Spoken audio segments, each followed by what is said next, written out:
Shalom,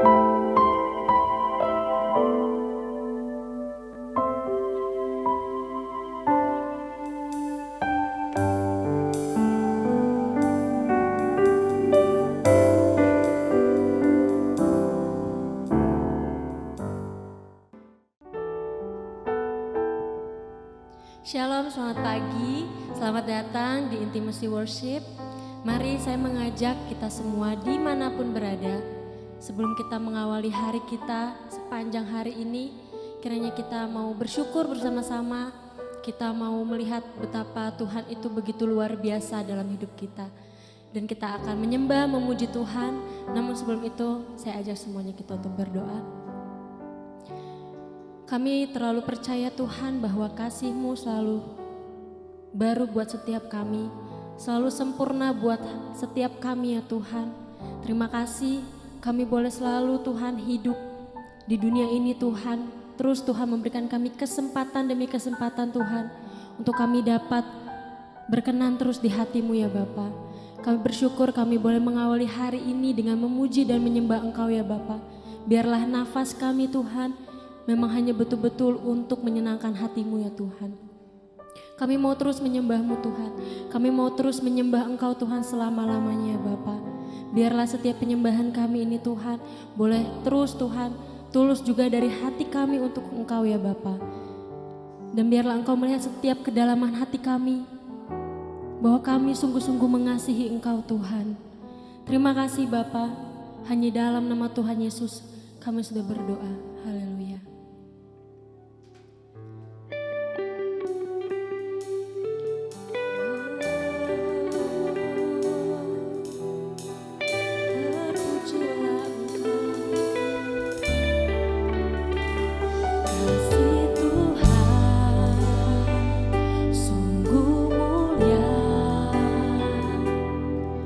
Tulus dan sempurna mengasihiku,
tulus dan sempurna mengasihiku.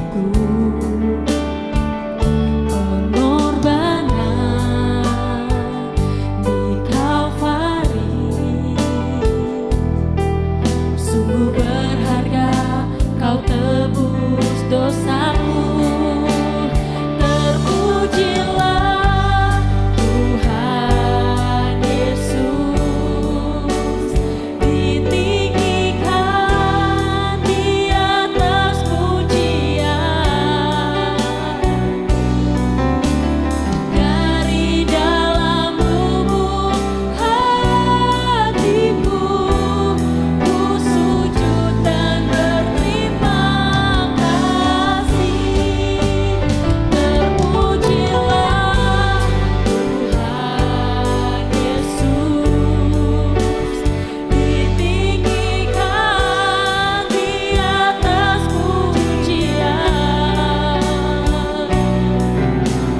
Dari dalam lubuk hatiku, ku sujud dan berterima kasih.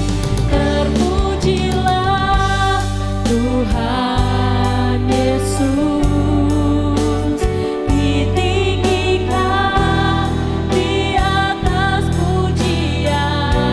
Amin. Dari dalam lubuk hatiku, ku sujud dan berterima kasih.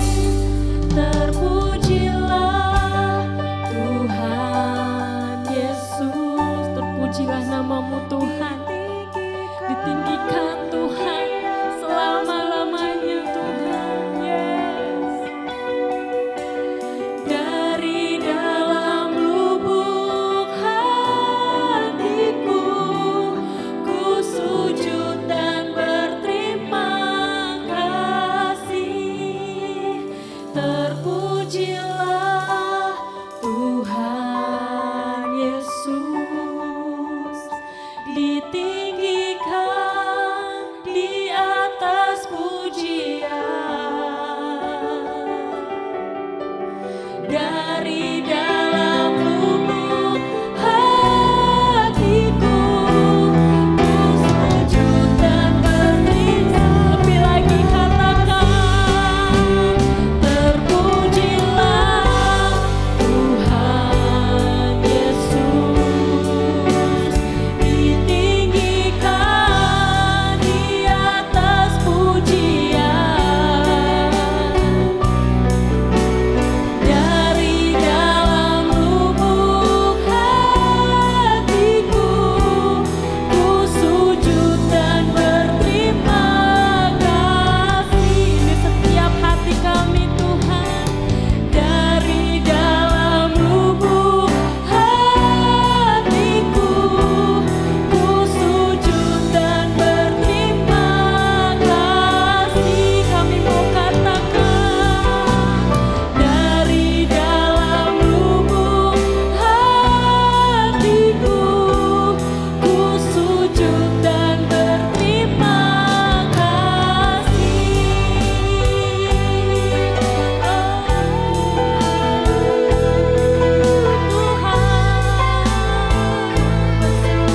Kami mau tetap mengasihimu. Terima kasih Tuhan, kasih-Mu besar, kasih-Mu sempurna buat kami. Dengan apa kami balas, dengan apa kami beri Tuhan.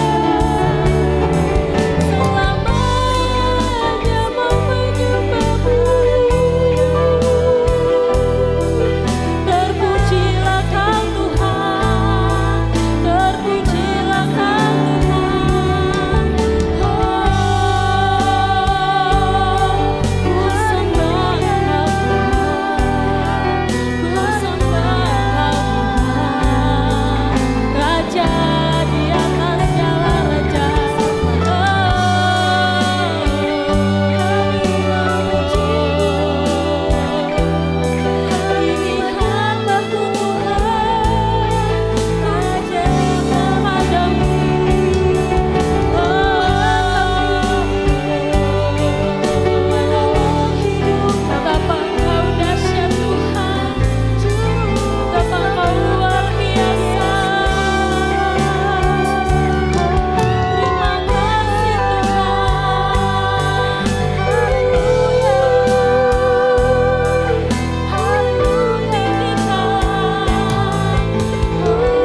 kami bisa merasakan hadirat-Mu Tuhan.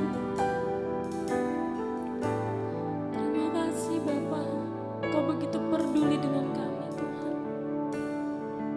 Kau begitu mengasihi kami Tuhan. Terima kasih Bapa.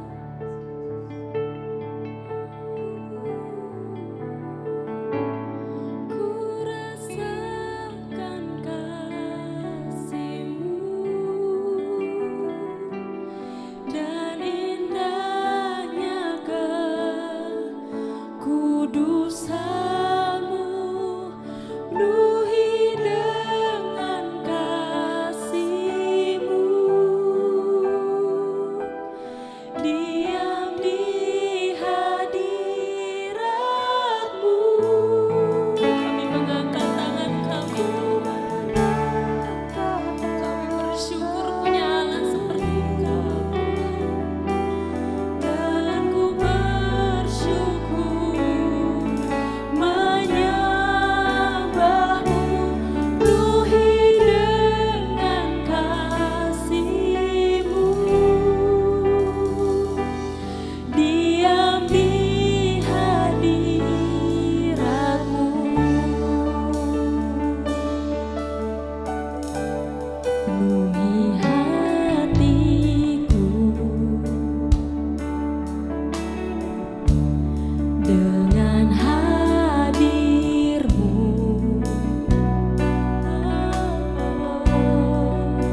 Ku rindu memandang wajah-Mu, oh Tuhan, di dalam kekudusan-Mu. Bawaku dekat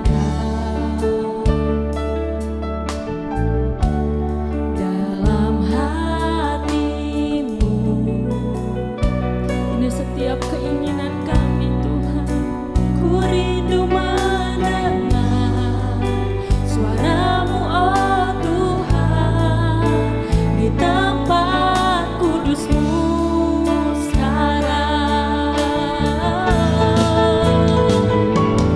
Ku rasakan kasih-Mu dan indahnya kekudusan-Mu, penuhi dengan kasih-Mu, penuhi kami Tuhan, di hadirat-Mu. Ku mengangkat tanganku dan ku bersyukur menyembah-Mu, penuhi dengan kasih-Mu, diam di hadirat-Mu.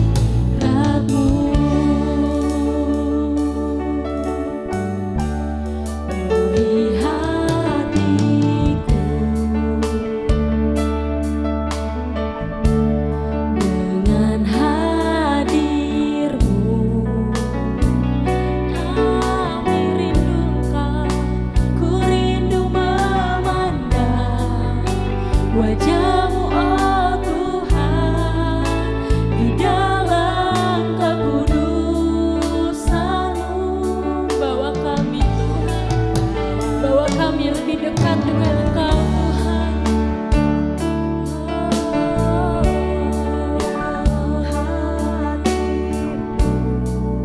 Kami rindu, ku rindu mendengar suara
Setelah reda keributan itu, Paulus memanggil murid-murid dan menguatkan hati mereka.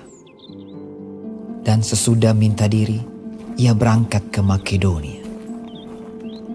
Ia menjelajah daerah itu dan dengan banyak nasihat menguatkan hati saudara-saudara di situ. Lalu tibalah ia di tanah Yunani. Sesudah 3 bulan lamanya tinggal di situ, ia hendak berlayar ke Syria. Tetapi pada waktu itu, orang-orang Yahudi bermaksud membunuh dia. Karena itu ia memutuskan untuk kembali melalui Makedonia. Ia disertai oleh Sopater, anak Pirus dari Berea, dan Aristarkus dan Sekundus, keduanya dari Tesalonika, dan Gaius dari Derbe, dan Timotius dan 2 orang dari Asia, yaitu Tikhikus dan Trofimus. Mereka itu berangkat lebih dahulu dan menantikan kami di Troas. Tetapi sesudah hari raya roti tidak beragi, kami berlayar dari Filipi dan 4 hari kemudian sampailah kami di Troas dan bertemu dengan mereka. Di situ kami tinggal 7 hari lamanya. Pada hari pertama dalam minggu itu, ketika kami berkumpul untuk memecah-mecahkan roti, Paulus berbicara dengan saudara-saudara di situ, karena ia bermaksud untuk berangkat pada keesokan harinya. Pembicaraan itu berlangsung sampai tengah malam. Di ruang atas di mana kami berkumpul, dinyalakan banyak lampu. Seorang muda bernama Eutikus duduk di jendela. Karena Paulus amat lama berbicara, orang muda itu tidak dapat menahan kantuknya. Akhirnya ia tertidur lelap dan jatuh dari tingkat ketiga ke bawah. Ketika ia diangkat orang, ia sudah mati. Tetapi Paulus turun ke bawah. Ia merebahkan diri ke atas orang muda itu, mendekapnya dan berkata, "Jangan ribut, sebab ia masih hidup." Setelah kembali di ruang atas, Paulus memecah-mecahkan roti lalu makan. Habis makan, masih lama lagi ia berbicara, sampai fajar menyingsing. Kemudian ia berangkat. Sementara itu mereka mengantarkan orang muda itu hidup ke rumahnya. Dan mereka semua merasa sangat terhibur. Kami berangkat lebih dahulu ke kapal dan berlayar ke Asos, dengan maksud untuk menjemput Paulus di situ sesuai dengan pesannya, sebab ia sendiri mau berjalan kaki melalui darat. Ketika ia bertemu dengan kami di Asos, kami membawanya ke kapal, lalu melanjutkan pelayaran kami ke Metilene. Dari situ kami terus berlayar dan pada keesokan harinya, kami berhadapan dengan Pulau Kios. Pada hari berikutnya kami menuju Samos dan sehari kemudian tibalah kami di Miletus. Paulus telah memutuskan untuk tidak singgah di Efesus, supaya jangan habis waktunya di Asia. Sebab ia buru-buru agar jika mungkin ia telah berada di Yerusalem pada hari raya Pentakosta. Karena itu ia menyuruh seorang dari Miletus ke Efesus dengan pesan supaya para penatua jemaat datang ke Miletus. Sesudah mereka datang, berkatalah ia kepada mereka, "Kamu tahu bagaimana aku hidup di antara kamu sejak hari pertama aku tiba di Asia ini. Dengan segala rendah hati, aku melayani Tuhan. Dalam pelayanan itu aku banyak mencucurkan air mata dan banyak mengalami pencobaan dari pihak orang Yahudi yang mau membunuh aku. Sungguh pun demikian, aku tidak pernah melalaikan apa yang berguna bagi kamu. Semua aku beritakan dan kuajarkan kepada kamu, baik di muka umum maupun dalam perkumpulan-perkumpulan di rumah kamu. Aku senantiasa bersaksi kepada orang-orang Yahudi dan orang-orang Yunani supaya mereka bertobat kepada Allah dan percaya kepada Tuhan kita, Yesus Kristus.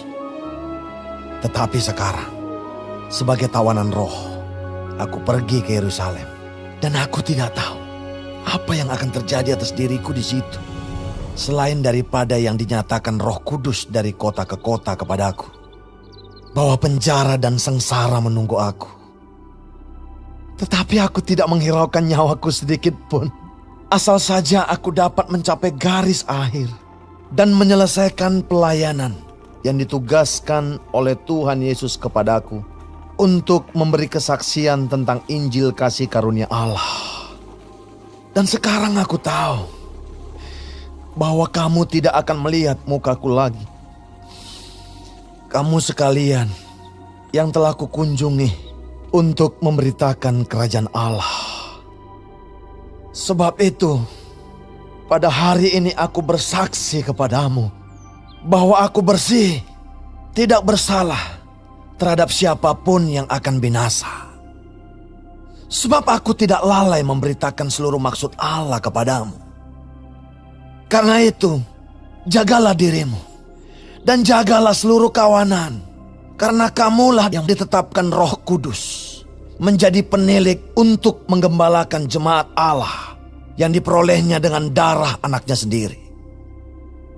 Aku tahu bahwa sesudah aku pergi, serigala-serigala yang ganas akan masuk ke tengah-tengah kamu dan tidak akan menyayangkan kawanan itu. Bahkan dari antara kamu sendiri akan muncul beberapa orang yang dengan ajaran palsu mereka berusaha menarik murid-murid dari jalan yang benar dan supaya mengikut mereka. Sebab itu, berjaga-jagalah dan ingatlah bahwa aku 3 tahun lamanya, siang malam dengan tiada berhenti-hentinya, menasihati kamu masing-masing dengan mencucurkan air mata. Dan sekarang aku menyerahkan kamu kepada Tuhan dan kepada firman kasih karunia-Nya yang berkuasa membangun kamu dan menganugerahkan kepada kamu bagian yang ditentukan bagi semua orang yang telah dikuduskannya. Perak atau emas atau pakaian tidak pernah aku ingini dari siapapun juga. Kamu sendiri tahu bahwa dengan tanganku sendiri aku telah bekerja untuk memenuhi keperluanku dan keperluan kawan-kawan seperjalananku. Dalam segala sesuatu telah kuberikan contoh kepada kamu bahwa dengan bekerja demikian kita harus membantu orang-orang yang lemah dan harus mengingat perkataan Tuhan Yesus. Sebab Ia sendiri telah mengatakan, adalah lebih berbahagia memberi daripada menerima. Sesudah mengucapkan kata-kata itu, Paulus berlutut dan berdoa bersama-sama dengan mereka semua. Maka menangislah mereka semua terseduh-seduh sambil memeluk Paulus. Mereka berulang-ulang mencium dia. Mereka sangat berduka cita. Terlebih-lebih karena ia katakan bahwa mereka tidak akan melihat mukanya lagi.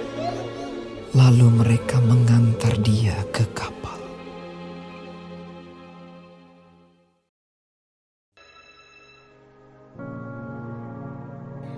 Terima kasih Tuhan untuk firman-Mu pada pagi hari ini.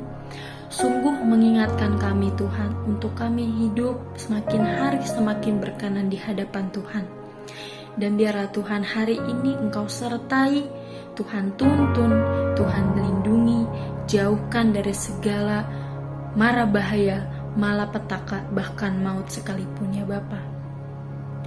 Bapa kami yang di surga, dikuduskanlah nama-Mu, datanglah kerajaan-Mu, jadilah kehendak-Mu di bumi seperti di surga.